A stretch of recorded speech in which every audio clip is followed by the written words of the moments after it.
Hi guys, आज हम पढ़ेंगे इंटेस्टिनल पैथोलॉजी। इंटेस्टिनल पैथोलॉजी में हम क्या कि इसमें 4 प्रोसेस होते हैं। ऑब्स्ट्रक्शन के थ्रू मतलब क्या क्या इश्यूज आ सकते हैं इंटेस्टाइन में। ऑब्स्ट्रक्टिव इश्यूज आ सकते हैं, वेस्कुलर इश्यूज आ सकते हैं, डायरियल और न्यूप्लास्टिक। तो इसमें कैंसर। तो हमें इसमें फर्स्ट कवर करेंगे ऑब्स्ट्रक्शनल। ऑब्स्ट्रक्शन में हम सबसे पहले पढ़ेंगे इंटेस्टिनल ऑब्स्ट्रक्शन।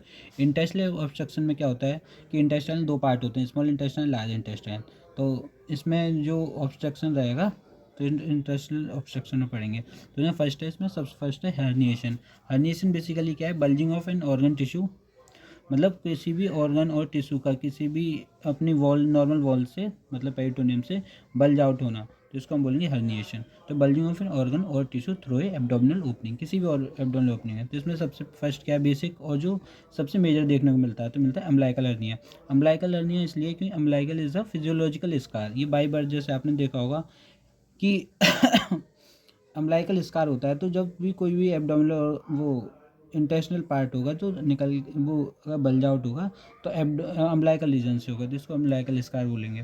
फिर hernia is an any loop of bowel in the form of, तो इसको पता कैसे पड़ेगा कि हर्निया है कि इसमें स्टोमक रीजन में कोई भी लूप या बाउल की फॉर्म में अगर कोई स्वेलिंग हमको दिख रही है, तो इसको बेसिकली फर्स्ट डायग्नोसिस रहेगी तो हर्निएशन की करेंगे।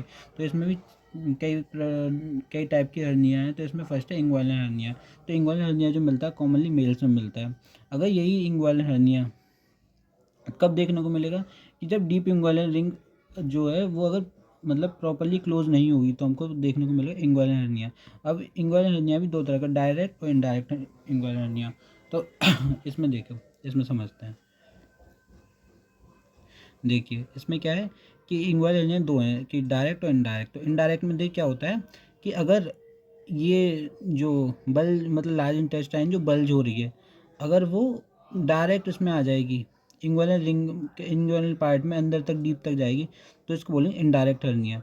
और अगर यही जो है स्मॉल इंटेस्टाइन का पार्ट अगर इंग्वाइनल रिंग में डीप में ना जाए कि अपर पे ही अगर ऑब्स्ट्रक्ट हो जाए, तो उसको डायरेक्ट हर्निया। तो डायरेक्ट हर्निया और इनडायरेक्ट हर्निया का बेसिक डिफरेंस है। इसमें जो डायरेक्ट इंग्वाइनल हर्निया ये भी कैसे है कि अलग अलग टाइप का बताया है कि इसमें क्या है, अगर जो रिंग है वो क्या होगा कि हाँ, अगर इसकी रिंग की जो ओपनिंग अगर ज़्यादा होगी, तो ये बाई प्रेशर किसी भी ऑब्स्ट्रक्शन की वजह से अगर ये जो लूप है अगर ये बाहर आ गया और इसका साइज अगर छोटा है, तो ये वापस नहीं आ पाएगा। ये वापस आ जाएगा तो इसको क्या है, रिडक्टेबल हर्निएशन बोलेंगे।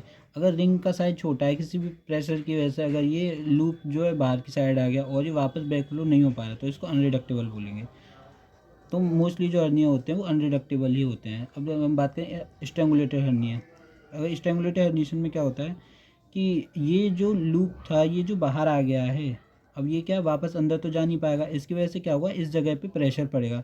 इस प्रेशर की वजह से क्या होगा, इसकी ब्लड सप्लाई जो होगी वो कम हो जाएगी, और ब्लड सप्लाई कम होने की वजह से ये इसमें हो जाएगा, ये खुद तो वो डैमेज होगा ही होगा, इसमें नेक्रोसिस स्टार्ट हो जाएगी, और ये अपने आसपास के जितने भी एब्डोमिनल के मतलब जो भी पार्ट होंगे, तो उनको क्या करेगा, वो नेक्रोसिस और गैंग्रीन प्रोड्यूस करेगा। इसलिए स्ट्रैंगुलेटेड हर्निया को इमरजेंसी सर्जरी प्रोसीजर के अंडर रखा गया है।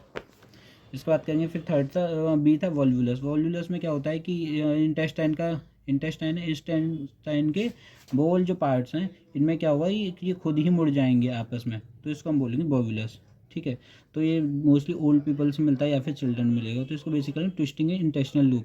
इसमें क्या होगा, इसमें ब्लड सप्लाई क्या होगी, इस प्रेशर में इसके मतलब नोट बनने की वजह से इसमें एरिया में ब्लड सप्लाई क्या होगी, स्लो डाउन हो जाएगी, और इसमें भी आगे इन्फेक्शन के चांस हो या फिर नेक्रोसिस चांसेस होंगे।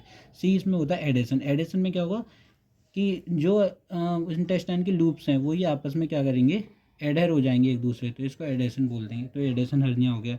फोर्थ आता है इसमें इंटरसेप्शन। इंटरसेप्शन में क्या होगा कि ये देखिए, ये लार्ज इंटेस्टाइन है और ये स्मॉल इंटेस्टाइन है। लार्ज इंटेस्टाइन और स्मॉल इंटेस्टाइन का जो पार्ट आपस में यहाँ पे जो सीकम बन रहा है, अब किसी भी हाई प्रेशर की वजह से क्या हुआ, लार्ज इंटेस्टाइन का एक पार्ट और स्मॉल इंटेस्टाइन का एक पार्ट, तो स्मॉल इंटेस्टाइन का एक पार्ट इसमें क्या हुआ, ओवरलैप कर जाएगा, अंदर की तरफ चला जाएगा। तो ये देखिए ऐसे अंदर जा रहा है। अगर इसको हम ट्रांसफर व्यू में देखेंगे, तो ये जो इसमें ये लार्ज इंटेस्टाइन का पार्ट है, स्मॉल इंटेस्टाइन का पार्ट है। अभी लार्ज स्मॉल इंटेस्टाइन का पार्ट जो है इसमें अंदर की तरफ चला गया, तो इसको हम बोलेंगे इंटरसेप्शन। ठीक है। तो इसमें इंटरसेप्शन में क्या रहेगा, ये वाली वॉल जो होगी थिक हो जाएगी, थिक होने से होने की वजह से इसकी ब्लड सप्लाई डिक्रीज हो जाएगी। ये हमें देखेंगे मोस्टली देखने को मिलेंगे चिल्ड्रन अंडर 2 ईयर। और ये उनमें भी देखा गया है कि जो रोटा वायरस जिन बच्चों को लगता है रोटा वायरस वैक्सीन में, तो उनमें ये rota virus pair patches pack करते हैं जो कि स्मॉल इंटेस्टाइन में है, तो इसकी वजह से उन सेल्स में का हाइपरप्लेजिया होता है जिसमें थिकर इंटेस्टाइनल वॉल देखने को मिलती है। अब इसमें जो डायग्नोस करेंगे तो इसमें करेंगे एनीमा देंगे पेशेंट को, डायग्नोस कॉन्ट्रास्ट एनीमा देंगे, radio active contrast enema diagnostic tool इसमें डायग्नोस होता है। तो सर ये हर्निया में इंटरसेप्ट हर्निया में क्या करेंगे कि सर्जिकल ट्रीट करेंगे।